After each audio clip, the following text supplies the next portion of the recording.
I'm starting. You don't have to be quiet. It's okay. Here you go. Meg Patton National Issue Speech. If I asked Babe Ruth to hit a baseball to the moon, do you think he would be able to do so? No, of course not. This is an impossible request and a ridiculous task, even for a star baseball player.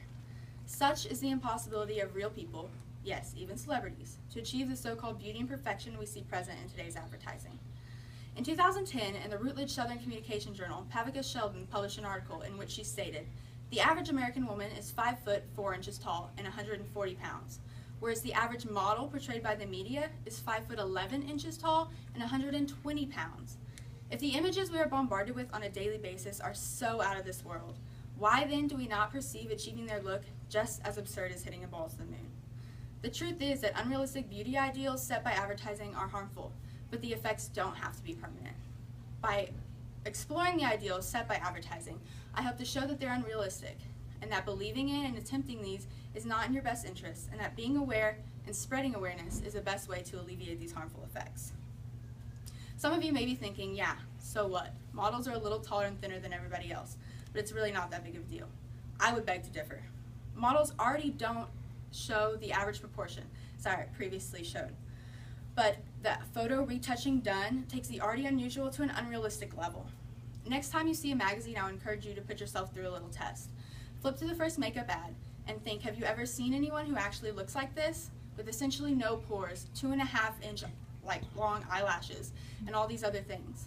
I would say you haven't, because the qualities depicted by these images cannot be transferred into actual living human beings.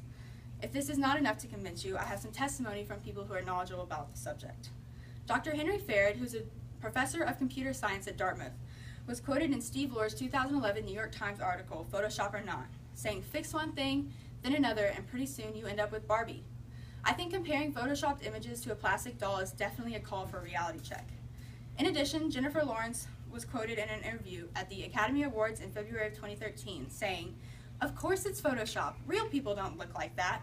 And she was talking about a picture of herself. If the actress in the image cannot even achieve the look of the picture, I would dare say that no one can. These impractical ideals set by advertising are harmful in many ways, 2 of these being self-esteem problems and body image issues. First, let's talk about body image. The bar has been set too high, as I've previously established, but according to Meredith Jones, this creates a disconnect in our mind as Americans. In her article, Media Bodies, in the 2012 online journal Academia, she says, "We still hold on to a cultural belief that photography offers a direct link to the real.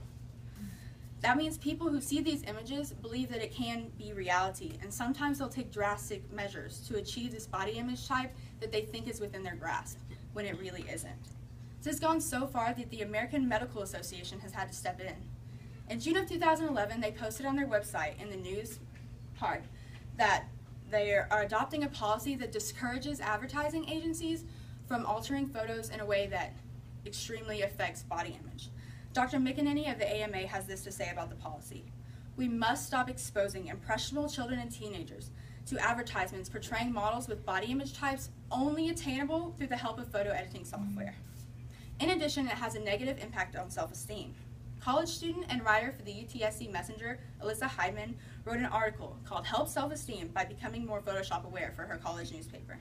In February 2012, she says in the article she's comparing herself to a model in a magazine. When she looks at the model, she says the first thing that pops in her mind is that, wow, she's so gorgeous. But then when she looks in the mirror, the first thing she notices about herself is that she sees her 5'1" stature, freckles all over her face, annoying zits, invisible abs, and dull brown eyes. The sad part is that many of us can relate to how Alyssa feels when she compares herself to these perfect models. People don't like feeling bad about themselves, and we don't like having our flaws exposed compared to these perfect images we see, so we need a solution. I believe that the way to overcome these negative effects is knowing the truth. If we know the truth about the way media alters photos, then we don't have to succumb to their lie that we're not beautiful. If you are already aware of the massive photo editing that's done in the advertising agencies, I would encourage you to stay reminded of this, because it's really easy to fall back into the trap and believe their lies. If you were just now informed and had no idea, I hope that you feel better and that you're inspired to dig for truth and share with others who also may not know. Part of the AMA's policy that I mentioned is to have the advertising agencies work with the public, but I think we need to do this on an individual level. And accordingly, we need to set new beauty standards on an individual basis that uphold in each and every person's sense of self-worth. In conclusion, I have showed you the extent of perfect absurdity that the media showers with.